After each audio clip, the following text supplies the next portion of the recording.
তো বাবা দিচ্ছে, কিন্তু এটা কি উপলক্ষে দিচ্ছে? হ্যাপি বার্থডে উপলক্ষে? কার হ্যাপি বার্থডে? মানে আমার হ্যাপি বার্থডে না তোর হ্যাপি বার্থডে? হ্যালো এভরিওয়ান, আমি প্রিয়াঙ্কা। আমার নতুন আরেকটি ভিডিওতে তোমাদের সকলকে অনেক ওয়েলকাম। বেশ অনেক দিন হয়ে গেল কোথাও বেড়াতে যাওয়া হয়নি, তো হঠাৎ করেই বরমশাই বলে চলো কোথাও একটু ঘুরে আসি। আর যেহেতু আমার বাড়িতে এখন কাজ চলছে, তাই এখন দূরে কোথাও যাওয়ার উপায় নেই। তো শেষমেশ ঠিক হলো আমরা বিরিয়ানি খেতে যাব। আমরা বাস ট্রেন পেরিয়ে চলে এলাম শ্রীরামপুর ফেরিঘাট। যেহেতু বৃষ্টির দিন, তাই আর রিস্ক নিতে পারলাম না বাইকে করে আসার। আর আমার মনে হয় জীবনে সবকিছুরই অভিজ্ঞতা থাকা উচিত।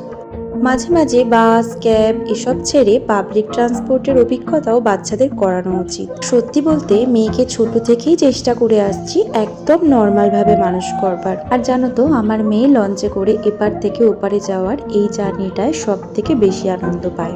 লঞ্চ পেরিয়ে আমরা উঠে পড়লাম অটোতে।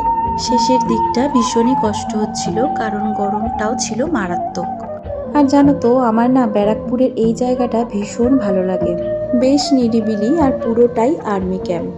আমরা বাড়ি থেকে বেরিয়েছিলাম 11টা নাগাদ। প্রায় 2 ঘন্টা জার্নির পর আমরা পৌঁছালাম ব্যারাকপুরের দাদা বৌদি রেস্টুরেন্টে। তো চলো এবার দেখা হবে একদম ভিতরে গিয়ে।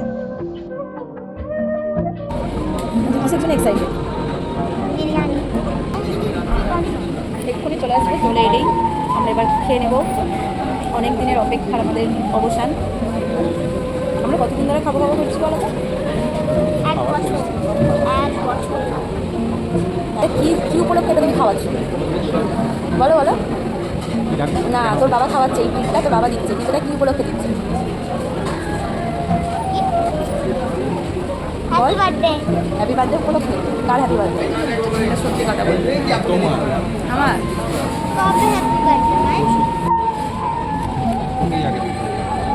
তোর একটু বেশি খিদে পেয়েছিল যে।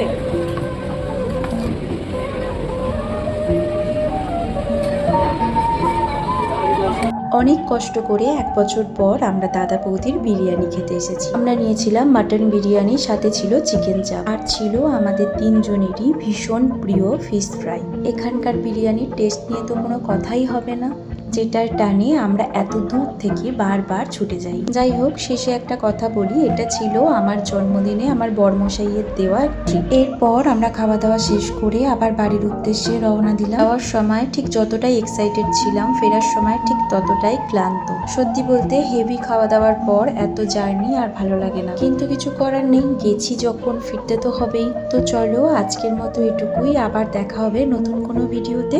সকলে ভালো থেকো, সুস্থ থেকো। আবার দেখা হবে নতুন ভিডিওতে।